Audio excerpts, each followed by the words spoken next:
Why is the millennial generation so often called both the unluckiest in modern history and the most stubbornly idealistic? It's a contradiction that lives inside so many of us born between 1981 and 1996. On one hand, there's a constant low-level anxiety about finances, careers, and the future. We feel the weight of economic instability and the pressure of a world that changed the rules right as we were learning to play the game. Yet, on the other hand, there's an undeniable drive for purpose and meaning. We crave work that matters, relationships that are authentic, and lives that feel aligned with our values. This isn't a simple personality quirk or a passing trend. This paradox is the key to understanding the entire generation. The feeling of being stuck between pragmatic anxiety and passionate idealism is not an accident. It's the direct result of a specific set of historical and technological forces. Most analyses of millennials just list stereotypes like avocado toast or job hopping. They see the symptoms, but completely miss the cause. In this video, we are not going to list traits. Instead, we are going to uncover the hidden psychological forces that forged the millennial mind. We will finally explain why you feel the way you do. To truly understand this, we have to look deeper than headlines and stereotypes. The truth is, millennials aren't a collection of random traits. They are a psychological response to a perfect storm of history. This response wasn't random or unpredictable. In fact, it follows a clear pattern. I've spent years studying generational psychology, and what I've found is that the millennial mindset is built upon 4 distinct pillars. First, we'll explore the psychology of economic anxiety, the foundation of our entire worldview. Second, we'll dive into the psychology of the digital identity, looking at how growing up online fundamentally changed us. Third, we will uncover the psychology of the great value shift, explaining why purpose now trumps paychecks. And finally, we'll look at the 4th pillar, the generational echo, where we'll place the millennial experience in context by comparing it to Gen X and Gen Z. This 4-pillar framework isn't just an interesting theory. It's a map that can help you understand your own motivations, your anxieties, and your greatest strengths. This framework explains why you might feel restless in a stable job. It explains why you share certain parts of your life online, but not others. It even explains why you value a weekend trip more than a status symbol. By the end of this video, you won't just see a reflection of your generation. You will have a complete map of your own psychology. So let's start with the foundation, the first psychological force that shaped everyone born between 1981 and 1996. This is the pillar of economic anxiety. For this pillar, you could say we were taught to climb a career ladder right as the rungs were being sawed off. Previous generations, like the baby boomers, were raised on a promise of linear progression. You go to school, you get a good job, you stay loyal to a company, and you climb the ladder to a stable retirement. But for millennials, this promise evaporated just as we were reaching for it. The anchor event here is, of course, the 2008 global financial crisis. Imagine graduating from college in 2009, armed with a degree and a mountain of student debt. You were told this was the ticket to a good life, but you stepped out into the worst job market in generations. This experience, at a formative stage of our lives, didn't just impact our bank accounts. It psychologically hardwired a scarcity mindset into our collective consciousness. Psychologists have found that experiencing scarcity early in life makes people more risk-averse and more focused on immediate stability. This is the psychological root of so many millennial behaviors. Consider the rise of the gig economy and the side hustle culture. It's not just about earning extra cash. It's a rational response to the deep-seated fear that a single income stream is never truly safe. This also explains the phenomenon of delayed adulthood. When you graduate into a recession and are burdened by student loans, milestones like buying a house or starting a family get pushed back. Our parents might have followed a career ladder, but we navigate a series of lily pads. We jump from one opportunity to another, seeking not just advancement, but stability in a constantly shifting landscape. This has made us incredibly adaptable and resourceful. However, it also fostered a deep skepticism towards traditional institutions, especially financial ones. We saw the system fail spectacularly, and that memory doesn't just fade away. This constant feeling of playing financial catch-up defines so much of our daily stress. It's the voice in the back of your head questioning if you can afford a vacation, even when you technically can. It's the hesitation to take a creative risk because the safety net feels so thin. This economic anxiety is the bedrock upon which the other psychological pillars are built. It created a generation that is cautious, pragmatic, and perpetually seeking security. We learned early on that stability wasn't a guarantee.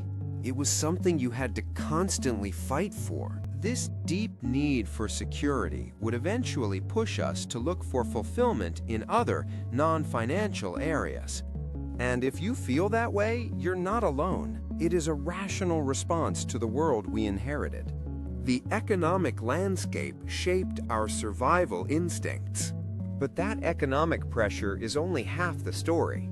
At the exact same time this economic upheaval was happening, another revolution was taking place. Not in our wallets, but in our minds. This brings us to Pillar 2, the psychology of a digital identity. Millennials were the first generation to grow up with the internet, but not as digital natives like Gen Z. We remember a world before it, with dial-up modems and aim-away messages, but our adolescence and early adulthood were defined by its explosion. This transition from an analog childhood to a digital young adulthood is psychologically crucial. The anchor technology here is, of course, social media, from the early days of MySpace and Facebook to the hyper-curated world of Instagram. For the first time in human history, we had to consciously construct and perform our identity online. This gave rise to the concept of the curated self. Your online profile wasn't just a collection of photos, it was a project, a carefully edited highlight reel of your life. This constant curation led to a pervasive culture of comparison. We weren't just comparing ourselves to our neighbors anymore. We were comparing our real, messy lives to the curated perfection of thousands of people online. Research consistently shows that this upward social comparison is linked to feelings of anxiety, depression, and lower self-esteem. It created a new, uniquely modern pressure to have an Instagrammable life. This constant performance is exhausting, and it led to a fascinating counter-reaction. While our public-facing profiles were polished, we also pioneered the act of sharing vulnerability online. Consider how a Gen Xer might have dealt with a personal struggle in the 90s. They would likely share it with a few close, trusted friends in private. A millennial, however, might write a long, thoughtful post about their mental health journey and share it with their entire network. This isn't oversharing. It's a search for connection and a way to break through the isolation of the curated world. It's an attempt to say, here is the real me, behind the highlight reel. This gave rise to another key psychological phenomenon, digital communities and parasocial relationships. We were the first to form deep friendships with people we'd never met in person, bonding over shared interests in niche online forums. We have more tools to connect than any generation in history, yet often feel the most alone. This loneliness isn't from a lack of connection, but from the gap between the quantity of our connections and the quality of our intimacy. Our digital identity is a double-edged sword. It gave us unprecedented access to information, community, and self-expression. But it also burdened us with the pressures of performance, comparison, and a new form of digital loneliness. This duality is central to our psychology. We are both global connectors and privately isolated individuals. We project confidence while battling insecurity. Understanding this constant internal negotiation is key to understanding the millennial mind. Does this idea of a curated self feel familiar? Do you feel that constant pressure to perform online? You're not alone, and the next pillar explains why we started craving something more real. This brings us to our third pillar, the psychology of the great value shift. If economic anxiety taught us that financial stability is fragile, and the digital world left us craving authenticity, then this third pillar is the logical outcome. The anchor idea here isn't a single event, but a powerful observation.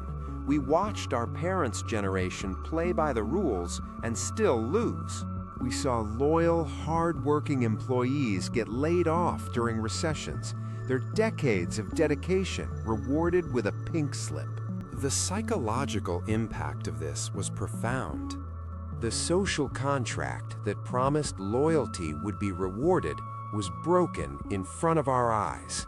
So, we decided to write a new one. This led to a mass value realignment away from traditional markers of success like salary, title, and the corner office.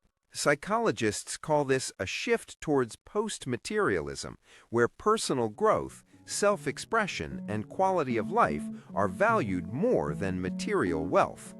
For millennials, this manifested as a relentless search for meaning and purpose. If a job won't guarantee you security, then it should at least offer you fulfillment. This is the why behind the stereotype of millennial job hopping. It's not about a lack of loyalty, it's about a search for alignment. We are willing to leave a secure, high-paying job for one that offers more flexibility, a better culture, or a stronger sense of purpose. This also fueled the rise of the experience economy. Think about the person who spends their savings on a trip to Southeast Asia instead of a down payment on a house. From a purely traditional financial perspective, it seems irrational. But from a post-materialist millennial perspective, it's perfectly logical. The experience provides memories, growth, and stories, assets that can't be taken away in a market crash. This search for purpose also explains our generation's demand for social and environmental consciousness from the companies we work for and buy from. It's not just a preference, it's an extension of our identity. The desire for work-life balance, or rather work-life integration, is another direct result. We saw previous generations sacrifice their lives for their jobs, and we collectively decided that was a bad deal. Flexibility, remote work, and mental health support aren't perks, they are prerequisites for a job to be considered desirable. This great value shift is perhaps the most misunderstood aspect of our generation. What is often labeled as entitlement is in reality a rational pivot to a new set of values in a world where the old promises no longer hold true. If this breakdown of the millennial mind is resonating with you and making you feel seen, consider subscribing. We are all about decoding the why behind our lives here. Okay, we've looked inward at the forces that shaped the millennial mind. Now, let's zoom out. This brings us to Pillar 4, the generational echo. Understanding ourselves requires understanding how we fit into the larger story. Millennials are uniquely positioned as a bridge generation, with one foot in the old world and one in the new. Let's start by looking back at our predecessors, Generation X. Gen X, the children of the 70s and 80s, are famously independent, cynical, and self-reliant. They were the latchkey kids who learned not to rely on institutions or even, at times, their parents. While millennials also have a healthy skepticism of institutions, our reaction was different. Where Gen X's cynicism often leads to individualism, millennial anxiety led to a desire for collaboration and community. Let's take first job expectations as an example. A Gen Xer might enter the workforce expecting to keep their head down, do the work, and not expect much support. A millennial, shaped by collaborative online environments and a desire for purpose, enters expecting mentorship, feedback, and a sense of team. Now let's look forward to our successors, Generation Z. If millennials were digital pioneers, Gen Z are digital natives. They have never known a world without smartphones or social media. This creates a fascinating divergence in psychology. Millennials curated their online identity, but Gen Z performs it. Their fluency with platforms like TikTok has made authenticity and unfiltered reality a higher currency than the polished perfection of Instagram. Using our first job example again, a Gen Zer might not just expect feedback, but might also publicly document their entire job-seeking journey online. Their view of the boundary between public and private is fundamentally different from ours. Gen Z also grew up seeing our millennial struggles with student debt and job instability. This has made them, in some ways, even more pragmatic and financially savvy than we are. So, millennials sit in this unique middle ground. We are more optimistic and collaborative than the cynical Gen X, but less digitally native and more earnest than the pragmatic Gen Z. We are the generation that remembers the before times, but built the after. Seeing yourself in this context as this unique bridge between two worlds is powerful. Now let's turn that power into action. Enough theory. Let's make this useful. Here are a few things you can do with this knowledge, starting today. First, for millennials yourselves, let's tackle that economic anxiety from Pillar 1. Knowing you have a scarcity mindset, you can consciously reframe your relationship with financial risk. Instead of asking, what's the worst that can happen, try a technique called fear setting. Ask yourself, what is the real quantifiable cost of inaction? Often, the risk of staying in a dead-end job or not starting that side project is far greater than the perceived risk of making a change. The mantra here should be, stop waiting for stability, start building for adaptability. Second, let's address the digital identity from Pillar 2. Schedule a regular curation detox. This could be one day a week where you don't post anything and consciously avoid scrolling through feeds that make you feel inadequate. Use that time to connect with a real person, face-to-face or on a call. Finally, a tip from managers or anyone who works with millennials based on Pillar 3. Understand the search for purpose. When giving feedback, don't just focus on the what and how. Always connect their work back to the why. Instead of saying, this report needs to be more detailed, try saying, adding more detail to this report will help the client truly understand our impact, which is our core mission here. This small shift in language frames their work as meaningful, not menial, and it will radically increase their motivation. So when you put it all together, what do you get? You get a generation forged in economic uncertainty, which made them anxious and pragmatic. You get a generation that built its identity online, making them both powerful connectors and deeply vulnerable to comparison. And you get a generation that, because of this instability and curated reality, pivoted hard towards a search for purpose, meaning, and authentic experiences. So, to answer the question we started with, why are millennials both the unluckiest and the most idealistic? Because the anxiety and the idealism are two sides of the same coin. The economic precarity made us anxious, but it also forced us to find wealth in things other than money.